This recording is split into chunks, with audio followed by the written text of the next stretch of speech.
Et nous revenons au plateau pour la suite de cette émission. Nous abordons notre troisième sujet, direction le Soudan. Ce qui se passe frôle le mal absolu, alerte l'ONU. Après 7 mois de guerre et la récente intensification des combats entre l'armée et les paramilitaires, les violences au Soudan frôlent le mal absolu, a alerté vendredi une responsable de l'ONU qui s'inquiétait notamment des attaques basées sur le genre et sur les ethnies.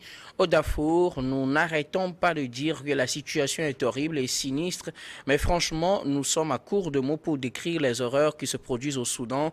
C'est ce qu'a déclaré en conférence de presse ce vendredi Clémentine Koueta Salami, la coordinatrice humanitaire de l'ONU au Soudan. Elle ajoute: nous continuons de recevoir des informations incessantes et effroyables concernant les violences sexuelles ou basées sur le genre, les disparitions forcées, les détentions arbitraires et de graves violations des droits humains et des droits des enfants. Ce qui se passe frôle le mal absolu, a-t-elle jugé lors de cette conférence de presse. Notons que depuis le 15 avril, les combats ont éclaté entre militaires et paramilitaires au Soudan, des combats qui ont fait plus de 9000 morts selon des données de l'ACLED, des données qui seraient largement sous-estimées. Plus de 8000 personnes, plus de 800 morts plutôt dans la région du Darfour, où on se rappelle encore les événements des débuts des années 2000 avec la guerre au Darfour qui a fait de nombreuses victimes. On se dirige peut-être vers un nouvel épisode de cette guerre au Darfour et c'est sur cela qu'alertent les organisations de défense des droits humains, Gabin. Ouais, c'est le mal absolu, pour ne pas dire c'est la catastrophe aujourd'hui. Quand on voit la situation au Soudan, c'est assez compliqué depuis octobre 2021 que Abdel Fattah avait pris le pouvoir par ses militaires. C'est assez compliqué ce que vivent les Soudanais aujourd'hui. Et pire encore, personne n'est épargné. Certes, on m'a dit entre-temps qu'il y a eu un couloir humanitaire, mais quand même, ça frôle un peu le ridicule, ce qu'on est en train de vivre actuellement, quand on sait que la population, la plupart sont déplacées. Beaucoup de personnes ont été tuées, plus de 800, tu viens de le dire. Au Darfour, ça c'est au Darfour, ça, pas dans les restes du pays. Le bilan, c'est 9000 morts.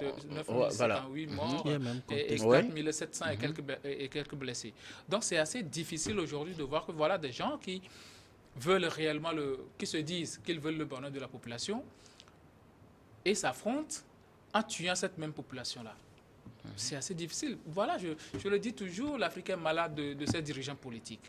L'Afrique est malade de ses hommes politiques. On est malade de l'inconscience de ces hommes politiques-là qui sont en train de diriger le pays. En vrai, ils dirigent pour leur ventre, ils dirigent pour un clan donné. Ils ne pensent même pas à la population. Et c'est ce qui se fait constater au Soudan. Quand tu prends la situation aujourd'hui, quand tu prends toute l'Afrique par rapport à la situation au Soudan, il n'y a personne qui bronche. À part le Togo qui a quand même essayé d'organiser une discussion entre les deux parties, il n'y a plus aucun État qui est sorti la tête de l'eau pour pouvoir les aider. Il y a eu des tentatives, mais qui finalement n'ont pas abouti à grand-chose. Pour moi, ils n'ont pas véritablement montré de volonté. Le Togo a Est-ce un manque de volonté ou un manque de pouvoir face à deux poids lourds de l'armée qui ont des soutiens un peu partout? Mais à quoi sert l'Union africaine quand nous prenons l'Union africaine? À quoi sert-elle? C'est aussi ça le problème. L'Union africaine, ils disent dans leur charte éviter, gérer et régler les conflits. Voilà. Est-ce qu'ils arrivent à faire ces trois choses? Ils n'y arrivent pas. Aujourd'hui, les Soudanais sont laissés à leur propre sort. Je viens de le dire, à part le Togo qui essaie quand même de réunir les gens sur le plan, sur le sol africain, il n'y a plus un pays africain qui ait pu faire ce genre de choses. L'Égypte l'avait tenté, les pays d'Afrique centrale. Un grand pays comme l'Égypte. Les pays d'Afrique centrale avaient tenté, les pays d'Afrique de l'Est aussi. Il avait tenté. L'IGAD, oui. Ça n'a pas marché. Ils avaient tenté, et puis voilà. Il y a eu des tentatives quand même. Même les États-Unis qui les ont réunis de l'autre côté, ça n'a pas marché aussi. Je ne veux pas parler des États-Unis, de l'Arabie Saoudite. On parlait des pays africains. Je ne veux pas parler d'eux parce qu'ils savent très bien le nœud de ce conflit. Mais aujourd'hui, je me dis toujours qu'il faut mettre les Africains devant leurs responsabilités. Qu'on me dise qu'il y a des pesanteurs quelque part parce qu'on dit que, bon, dans le cas de Emeti est soutenu par les États-Unis, l'Arabie Saoudite et autres, et puis le cas de Abdel Fattah est soutenu par la Russie et autres, moi, ça ne me dit absolument rien. Parce que ceux-là sont venus pour leurs intérêts. Mais vous, que pensez-vous de la population? Que pensez-vous réellement de la gestion de ce pays-là? Je pense qu'ils peuvent s'asseoir, discuter autour d'une table et avoir quand même des solutions assez durables pour ce pays, pour maintenir la paix dans ce pays-là. Et voilà des gens qui sont cantonnés dans leur position. Chacun veut forcément arriver au pouvoir. Quand Emeti demande à ce qu'on intègre forcément les paramilitaires, bon, je ne pense pas que c'est la mer à boire. Ça s'est passé en Côte d'Ivoire. Oui, justement, cette affaire avait posé problème parce que le général Al-Bourhan était d'accord pour l'intégration des paramilitaires, mais voudrait plutôt une intégration plus rapide, ce qui ne plaisait pas à Emeti parce que cela le démantèlerait complètement de ces éléments. Il voudrait plutôt une intégration un peu plus progressive. Ouais. Ça veut dire, tu viens de planter le décor. Ça montre à quel point ce monsieur-là ne pense qu'à lui-même. Qui Emeti okay. Il ne pense qu'à lui-même parce qu'on va le il sera dépourvu de ses hommes, il sera dépossédé de ses hommes. Et puis bon, quand il voudra faire quelque chose qui pourra lui profiter après, il n'y aura plus personne. Donc, Abdel Fattah sera dans une certaine posture où il aura toute la plénitude du pouvoir de pouvoir décider de ce qu'il peut faire avec Emeti ou pas. Donc aujourd'hui, il est dans une certaine posture où, bon, peut-être aujourd'hui, je ne veux même plus qu'on intègre mes hommes, mais moi-même, je vais arriver au pouvoir. Et oui, mais quand on a passé sa vie à faire des combats, à être chef de guerre, à être protégé par un ancien chef d'État tombé en disgrâce aussi, qui a aussi ses problèmes qui l'attendent devant la justice, et qu'on se retrouve aujourd'hui face à un frère qui devient un ennemi, est-ce qu'il n'est pas prudent d'éviter qu'on intègre rapidement ces éléments dans l'armée? C'est tout à fait normal, on peut le dire. Mais est-ce que, voilà la question que je me pose, est-ce que ces hommes-là, est-ce qu'ils pensent réellement à la population ou bien ils pensent à eux-mêmes? Ils ne pensent pas à la population, ils pensent à eux-mêmes. C'est vrai, ils parlent sous couvert de la population, disant que bon, moi je veux telle chose pour la population, mais aujourd'hui c'est la population qui est brimée. Vous ne pouvez pas faire une guerre entre vous-même et puis c'est la population. Il y a des milliers de populations qui sont victimes de cela. Ce n'est pas du tout normal. Ces gens-là, ils ne sont pas du tout responsables. Je parle toujours de l'inconscience de ces dirigeants-là. Parce que quand ils voient les enfants des autres tomber, ça ne leur dit absolument rien. Peut-être même qu'ils ont la pierre à la place du cœur. On vous appelle, discutez sur des sujets, faites des concessions et puis avancez. Mais ils ne veulent pas. Ils veulent tout ou rien. Voilà la mentalité de ce genre de personnes-là. Moi, ça me décourage réellement de voir comment nous, Africains, on réfléchit face à une certaine situation, face au pouvoir. Parce qu'on veut tout avoir, peu importe ce qui va arriver, peu importe le nombre de morts qu'on aura. Le plus important est que moi j'accède au pouvoir. Et ça, c'est très mauvais. Je n'accuse pas les États-Unis, ni l'Arabie Saoudite, et encore moins la Russie, de la situation qui prouve actuellement au Soudan. C'est aux Soudanais même d'arriver à trouver des solutions. Si les Soudanais et leurs dirigeants même ne sont pas assez conscients de ce qui se passe, ça veut dire que le Soudan est parti peut-être dans 10 ans, dans 15 ans, pour une guerre qui va durer pour plusieurs années encore. En tout cas, Marc Niazou, la situation est préoccupante. On frôle le mal absolu selon cette déclaration de la coordinatrice humanitaire des Nations Unies au Soudan. Guillaume, je l'avais déjà dit. On n'a pas encore parlé de ce sujet. Oui, okay, je l'avais déjà dit. Je pense que j'étais venu un jour ici débattre de ce sujet. Je l'avais déjà dit que c'est un problème entre deux voleurs. Qui se sont entendus pour aller voler. Maintenant, ils ont volé. Maintenant, le problème se pose au moment où ils doivent faire le partage. C'est le problème. Puisque c'est les deux qui se sont entendus pour aller renverser. Oui, le Premier ministre civil qui gérait la transition. D'abord le président, puis la transition, oui. Maintenant, le problème qui se pose maintenant, c'est le problème de la gestion et le problème de compréhension. Parce que l'un numéro 1, l'autre était numéro 2. Oui. Qui maintenant va prendre le pouvoir? Qui va gérer? C'est ça le problème. Maintenant, Abdel, lui il gère maintenant. Emeti veut qu'on l'intègre, qu'on l'associe dans la gestion. Il était le numéro 2. Il veut quoi? Il veut devenir numéro 1 non, peut-être. Vous savez, il y a une chose que je dis aux gens d'habitude. Quand on s'associe pour aller faire quelque chose, il faut un contrat. Il faut toujours faire un contrat. Et tout le monde est quitte sur le contrat. Je vais prendre ceci, je vais prendre cela. Ce problème s'est posé également dans un pays très lointain que je ne vais pas donner le nom. très lointain que je ne vais pas donner le nom. Il y a quelqu'un qui avait dit que je vais devenir Premier ministre, l'autre qui pour devenir président de l'Assemblée. Et par après, le pays souffre jusqu'à aujourd'hui. Et donc du coup, c'est ça, c'est le même problème qui est ici. Et qui en paie le prix? C'est la population. Quand l'ONU, la coordinatrice de l'ONU donne l'alerte, mais ce n'est pas par rapport à la guerre. Ce n'est pas par rapport à ce qui se passe entre ces deux bandits-là. Moi, je les appelle bandits. Mais c'est par rapport à ce que... C'est des généraux, un peu de respect. C'est des généraux. Non, non, il faut poser des actes normaux. Ce qu'ils sont en train de faire, déjà la population est dispersée. D'autres qui vont en Éthiopie, d'autres qui dans les pays frontaliers. La population, il n'y a plus la quiétude dans ce pays-là. Et pourtant, vous parlez au dos de cette population-là. Vous voulez le bien de cette population, vous allez diriger qui? Si il n'y a plus personne. Parce que déjà, on parle de 9 000 morts et la CLEP conteste déjà. C'est très sous-estimé parce qu'avoir l'ampleur des dégâts, c'est plus que 9 000 morts. Plus que ça. Mais si ces gens-là, si ces civils-là tombent, on va diriger qui après? Les militaires? On va diriger qui? C'est ça le problème. Vous voyez? Et donc du coup, moi, ça me cœur si nos dirigeants, en fait, ceux-là qui veulent accéder à la magistrature suprême, mais n'ont pas de cœur.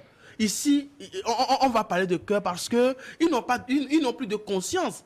Parce que tous les jours, la guerre, les gens n'arrivent plus à mettre la tête sur les épaules. Il faudrait quand même que ces deux... Normalement, ils devraient s'asseoir, comme ils l'ont fait au début, en amont, pour pouvoir aller renverser l'autre. Donc, ils devraient encore s'appeler entre eux, pour dire, ok, on va discuter. Vous discutez et vous trouvez un terrain d'entente. Et là, pour la population, au moins, pour pouvoir sauver la population, pour pouvoir épargner la population de tous ces dégâts-là, ils peuvent discuter et trouver une solution ensemble. Alors, pour le moment, comme le disait Marc, le général Daglo et le général Emeti, celui qui est Abdel Fattah al-Burhan. Oui, celui qui est Emeti, Daglo qui est Emeti. Oui, Daglo qui est Emeti et puis al-Burhan se sont entendus pour renverser Abdallah Hamdok, qui était le Premier ministre en 2021. Il y a eu des manifestations, en temps il est revenu, mais ça n'a pas marché. Et, le général Burhan a repris l'armée et le 15 avril, les paramilitaires se sont soulevés. Aujourd'hui, on parle de 9 000 morts. Ça, c'est au moins les chiffres qu'on a, même si on sait que ce n'est pas les chiffres exacts, c'est largement sous-estimé. Ce qui pose aussi un autre problème, un problème humanitaire, et c'est justement sur cet aspect que les organisations onusiennes alertent. Aujourd'hui, les flux des déplacés vont dans les pays voisins, comme vous l'avez souligné, Marc, vers la Centrafrique, vers le Soudan du Sud, vers le Tchad, vers l'Éthiopie, vers tous les pays environnants. On sait que la région elle-même n'est pas stable parce que pratiquement tous ces pays sont en conflit. Le Soudan du Sud qui n'en a pas encore fini avec ses conflits internes, l'Éthiopie qui n'en a pas encore fini, la Centrafrique qui n'est pas très stable avec cette affaire de rébellion.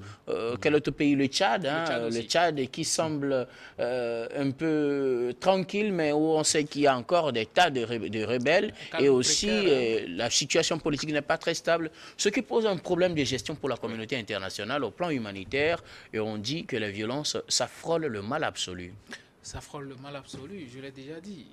Aujourd'hui, on ne peut pas quantifier ce qui se passe au Soudan au niveau... Est-ce que ce n'est pas un problème de plus concret aux autres pays au plan humanitaire? Bien sûr. Bien sûr, aujourd'hui, tous les pays limitrophes du Soudan sont véritablement attaqués par ce problème-là. Parce que vous savez, quand un pays est en instabilité sécuritaire, c'est les autres pays qui en souffrent. Et on l'a connu ici en Afrique de l'Ouest aussi, avec le problème qu'il y a eu en Côte d'Ivoire. C'est tous les pays limitrophes qui en ont souffert. Donc aujourd'hui, on gagne beaucoup plus à avoir la paix au Soudan. Et comment faire pour arriver à cette paix-là? Moi, j'ai déjà eu à animer un panel où on a parlé de mode de règlement de conflits en Afrique, on a parlé de beaucoup de choses et autres. Mais bon, malheureusement, notre voix, ça n'a pas trop porté et je ne pense pas que ces messieurs-là nous a beaucoup écoutés. Moi, quand je prends la situation aujourd'hui au Soudan, je le dis toujours qu'on a un réel problème psychologique en Afrique, on a un réel problème de conscience, on a un problème de l'amour du prochain, parce que quand vous aimez votre pays, on a un problème aussi de patriotisme, parce que quand vous aimez réellement votre pays, quand vous aimez vos populations, je pense qu'à un certain moment, vous acceptez de vous faire harakiri. Ce qui s'est passé au Soudan avec Hamdok qui avait déjà demandé une réunion en Afrique du Sud, je pense, la dernière fois, pour trouver des solutions. Mais bon, il n'a pas fait... Finalement, les civils n'ont plus vraiment de voix face à deux généraux qui se tiraillent. Ils sont obligés d'aller dans un autre pays, même pour faire réunion. Et c'est aussi ce qui est difficile. Et dans ça, je le dis toujours, si aujourd'hui l'ONU arrive quand même à faire ces efforts, je me demande, je le dis toujours, que fait l'Union africaine dans cette affaire? Que font les pays africains dans cette affaire? Que font les pays limitrophes du Soudan dans cette affaire? Parce qu'aujourd'hui, ils sont en train de souffrir de cet état de choses au Soudan. Si aujourd'hui le Tchad, l'Éthiopie et autres se réunissent pour pouvoir apporter quelque chose au Soudan, je pense qu'à un moment, ces généraux-là vont entendre raison. Mais si eux aussi se taisent, parce que peut-être il y a quelques intérêts... Parce qu'ils ont des intérêts aussi qui ne sont pas les mêmes. Voilà, il y a des intérêts, ils vont se dire, on laisse couler. Et puis voilà la population qui en souffre. Et on refuse même de créer un couloir humanitaire pour pouvoir permettre à cette population de pouvoir s'en sortir. Une population qui n'arrive pas à aller à l'école, qui n'ont pas accès aux soins dans les hôpitaux, qui n'ont même pas de quoi se nourrir. Voilà. C'est très difficile pour cette population.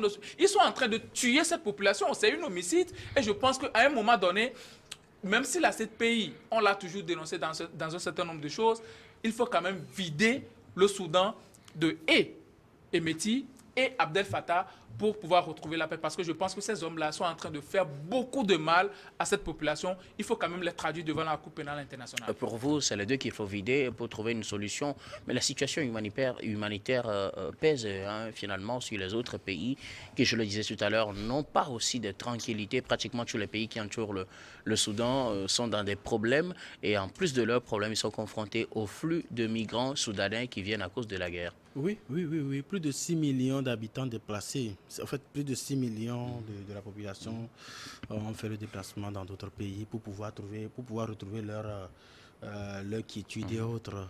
Et moi, je vais toujours revenir sur la compréhension. Et aujourd'hui, ce n'est pas...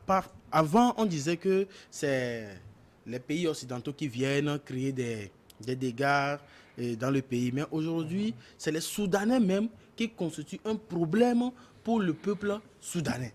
C'est-à-dire c'est les dirigeants soudanais qui constituent le problème pour le peuple soudanais. Et donc, du coup, il faut que les deux s'asseyent, comme je viens de le dire. Parce que peu importe, c'est vrai que Gabien vient de souligner un aspect très crucial, il faut que les autres pays limitrophes interviennent. Mais même s'ils interviennent, d'ailleurs, ces pays-là voient leur intérêt.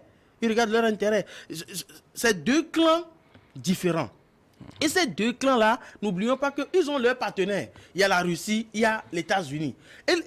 Donc, il faut que les deux s'asseyent pour discuter, pour trouver une solution idoine pour la paix de leur pays. Donc, c'est la seule chose. Si on ne trouve pas un terrain d'entente, on ne peut pas trouver une solution pour le pays. Le peuple va souffrir toujours. C'est le peuple qui est victime de leurs problèmes. Et là, ça n'avantage personne. Merci beaucoup à vous. Nous allons marquer une nouvelle pause, puis on reviendra pour la dernière partie de cette émission, dernière partie que nous allons consacrer au Togo.